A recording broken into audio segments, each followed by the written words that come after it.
Praise Lord. ഒരു അനുഗ്രഹിക്കപ്പെട്ട ഒരു ചിന്ത ഞാൻ നിങ്ങളിലേക്ക് കൊണ്ടുവരികയാണ്. നമ്മളെല്ലാവരും പ്രാർത്ഥിക്കുന്ന വ്യക്തികളാണ്. പക്ഷേ ചിലർ അന്യഭാഷയിൽ പ്രാർത്ഥിക്കും, ചിലർ മറ്റ് ലാംഗ്വേജുകളിൽ പ്രാർത്ഥിക്കും, ചിലർ കരഞ്ഞ് പ്രാർത്ഥിക്കും, ചിലർ മുട്ടിന്മേൽ നിന്ന് പ്രാർത്ഥിക്കും. പ്രയർ ലൈഫിൽ ഏറ്റവും നല്ലൊരു മോഡൽ ആരാണെന്ന് ചോദിച്ചാൽ നമ്മുടെ നായകനും കർത്താവുമായ യേശുക്രിസ്തു തന്നെയാണ്. യേശുക്രിസ്തുവിൻ്റെ ഗെത്സമന തോട്ടത്തിലുള്ള പ്രാർത്ഥന എങ്ങനെയായിരുന്നു എന്ന് ചോദിച്ചാൽ, കർത്താവ് വളരെ വളരെ മാനസികമായി വളരെ വേദനിച്ച് നിൽക്കുന്ന ഒരു ഘട്ടത്തിൽ ശിഷ്യന്മാരുമൊത്ത് ഗെത്സമനയിൽ താൻ കടന്നുപോയി പ്രാർത്ഥിച്ചു. ആ പ്രാർത്ഥന മൂന്ന് പ്രാവശ്യങ്ങളിലായി ആ പ്രാർത്ഥന കർത്താവ് പ്രാർത്ഥിച്ചു.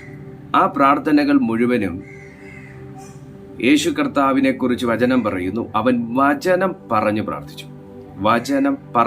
ആ വചനം ഏതാണെന്നുള്ളത് മർക്കോസ് എഴുതിയ സുവിശേഷം 14-ാമത്തെ അധ്യായം 39-ാമത്തെ വാക്യത്തിൽ ഇങ്ങനെയാണ് വായിക്കുന്നത്. അവൻ പിന്നെയും പോയി ആ വചനം തന്നെ ചൊല്ലി പ്രാർത്ഥിച്ചു. ഈ വചനം ഏതാണെന്നുള്ളത് 36-ാമത്തെ വാക്യത്തിൽ കിടപ്പുണ്ട്. അബ്ബാ പിതാവേ, നിനക്ക് എല്ലാം കഴിയും. പ്രാർത്ഥിക്കുന്ന ഒരു വ്യക്തിക്ക് ഉണ്ടാകേണ്ട ഒരു മനോഭാവവും വിശ്വാസവുമാണ്, ദൈവത്തിന് എൻ്റെ ജീവിതത്തിൽ പ്രവർത്തിക്കാൻ കഴിയും. യേശു കർത്താവിൻ്റെ ജീവിതത്തിൽ ഒരു ദൈവ പ്രവൃത്തി ഉണ്ടാകേണ്ട ഒരനിവാര്യത തൻ്റെ സമയത്തിലൂടെ കടന്നുപോയി.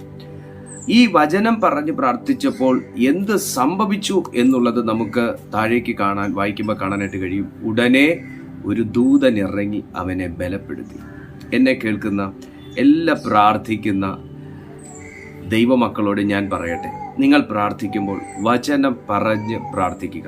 നമുക്ക് അന്യഭാഷകളിൽ പ്രാർത്ഥിക്കാം. That is so powerful. അന്യഭാഷയിൽ നാം അകത്തെ മനുഷ്യൻ സംബന്ധമായി നാം പ്രാർത്ഥിക്കുമ്പോൾ തീർച്ചയായിട്ടും അന്യഭാഷയിൽ ആത്മാവ് വചനം പറഞ്ഞു പ്രാർത്ഥിക്കാറുണ്ട്. നമ്മളിൽ എത്ര പേർ അത് മനസ്സിലാക്കുന്നുണ്ടെന്ന് എനിക്കറിയത്തില്ല. പക്ഷേ നാം ആത്മാവിൽ പ്രാർത്ഥിക്കുമ്പോൾ, ടങ്സിൽ നാം പ്രാർത്ഥിക്കുമ്പോൾ, അന്യഭാഷയിൽ നാം അഭിഷേകത്തോടെ നാം പ്രാർത്ഥിക്കുമ്പോൾ അകത്തെ മനുഷ്യൻ ദൈവവചനം പറഞ്ഞ് പ്രാർത്ഥിക്കാറുണ്ട്. അതുപോലെ തന്നെയാണ് യേശു കർത്താവും നമുക്ക് കാണിച്ചു തന്നൊരു മാതൃക, വചനം പറഞ്ഞ് പ്രാർത്ഥിക്കുക. ഇന്നു മുതൽ നിങ്ങൾ അങ്ങനത്തെ ഒരു പ്രാർത്ഥന തലത്തിലേക്ക് കയറാൻ നിങ്ങൾ ശ്രമിച്ചാട്ടെ. അവൻ പിന്നെയും പോയി ആമേൻ സ്തോത്രം ആ വചനം തന്നെ ചൊല്ലി പ്രാർത്ഥിച്ചു. അതിൻ്റെ 38-ാമത്തെ വാക്യത്തിൽ യേശു ശീമോനോട് പറയുന്ന ഒരു വാക്കുണ്ട്. അത് വളരെ ശ്രദ്ധേയമാണ്. എന്തുകൊണ്ടാണ് യേശു വചനം പറഞ്ഞു പ്രാർത്ഥിച്ചത് എന്നും എന്തുകൊണ്ടാണ് നാം വചനം പറഞ്ഞു പ്രാർത്ഥിക്കേണ്ടത് എന്നും ചോദിച്ചാൽ, ശുദ്ധവചനം പറയുന്നു, ആത്മാ ഒരുക്കമുള്ളത് ജഡമോ ബലഹീനമത്രേ. വചനം ജഡമായി തീർന്ന കർത്താവായ യേശു ക്രിസ്തു പോലും വചനം പറഞ്ഞ് പ്രാർത്ഥിച്ചപ്പോൾ തൊട്ടു മുകളിൽ പറയുന്നു, ആത്മാവ് ഒരുക്കമുണ്ട് എങ്കിലും ജഡം ബലഹീനമത്രേ. പ്രാർത്ഥിക്കാനൊക്കെ തയ്യാറായിട്ട് നിൽക്കുമ്പോൾ നിങ്ങളിൽ പലരും അനുഭവിക്കുന്ന ഒരു പോരാട്ടമാണ് ഉറക്കം വരിക എന്നുള്ളത്. നിങ്ങളിൽ പലരും അനുഭവിക്കുന്ന ഒരു പ്രതിസന്ധിയാണ് കൺപോള അടഞ്ഞു പോകുക, നിദ്രാഭാരം കൊണ്ട് തൂങ്ങുക എന്നുള്ളത്. പ്രാർത്ഥിക്കാനാണ് യോഹന്നാനും ശീമോനും യാക്കോബും എല്ലാവരും യേശുവിൻ്റെ കൂടെ ഗെത്സമനയിലേക്ക് പോയത്. യേശുവും പ്രാർത്ഥിക്കാനാണ് പോയത്. എന്തുകൊണ്ട്? യേശു ഉണർന്നിരുന്ന് പ്രാർത്ഥിച്ചു, തൻ്റെ ശിഷ്യന്മാർ ഉറങ്ങിപ്പോയി എന്ന് ചോദിച്ചാൽ, യേശു പ്രാർത്ഥിച്ച ആ ഒരു പ്രയർ സ്റ്റൈലിലല്ല ശിഷ്യന്മാർ പ്രാർത്ഥിച്ചത്. കാരണം യേശു വചനം പറഞ്ഞപ്പോൾ ആത്മാവ് അത്രയും സ്ട്രെങ്തൻ ചെയ്യുകയാണ്, അത്രയും ശക്തി പ്രാപിക്കണം, അത്രയും പവർഫുള്ളായി മാറി.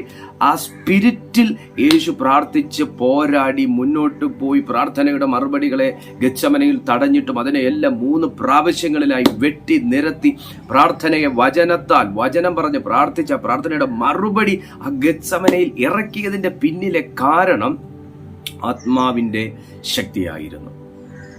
സെയിം വേ ശിഷ്യന്മാർ ഒരു കല്ലേറ് ദൂരം അകന്നിരുന്ന് അവർ പ്രാർത്ഥിച്ചപ്പോൾ, യേശു ഒരു കല്ലേറ് ദൂരം മാറിപ്പോയിരുന്നു പ്രാർത്ഥിച്ചു. അതേ കല്ലേറ് ദൂരം ശിഷ്യന്മാർ നിന്ന് പ്രാർത്ഥിച്ചപ്പോൾ അവരൊരു ഓർഡിനറി പ്രയറിൽ അവരങ്ങനെ വർക്ക് ചെയ്തുകൊണ്ടിരുന്നു. സോ എന്തുപറ്റി, കുറച്ചു നേരം പ്രാർത്ഥിച്ചു കഴിഞ്ഞാൽ ഇന്നത്തേക്ക് ഇത്രയും മതി എന്ന് പറഞ്ഞ ഒരു ആമേൻ പറഞ്ഞ് കിടന്നുറങ്ങിയതാണ്. യേശു അവിടെ പറയുന്നത്, ദൈവമക്കളെ നിങ്ങൾ പ്രാർത്ഥിക്കുമ്പോൾ ആത്മാവിന് ഒരുക്കമുണ്ടെങ്കിലും ജഡം ബലഹീനമാണ്. അതുകൊണ്ട് അവൻ പിന്നെയും ചെന്ന് ആ വചനം തന്നെ ചൊല്ലി പ്രാർത്ഥിച്ചു, അബ്ബാ പിതാവേ നിനക്ക് സകലവും കഴിയും. ഇന്ന് ഈ വചനം കേട്ടോണ്ടിരിക്കുന്ന നിങ്ങളോട് ഞാൻ പറയട്ടെ, നമ്മുടെ ദൈവത്തിന് അസാധ്യമായിട്ടൊന്നുമില്ല. വചനം പറഞ്ഞ് പ്രാർത്ഥിക്കുക. ഓരോ വചനം പറഞ്ഞ് പ്രാർത്ഥിക്കുക.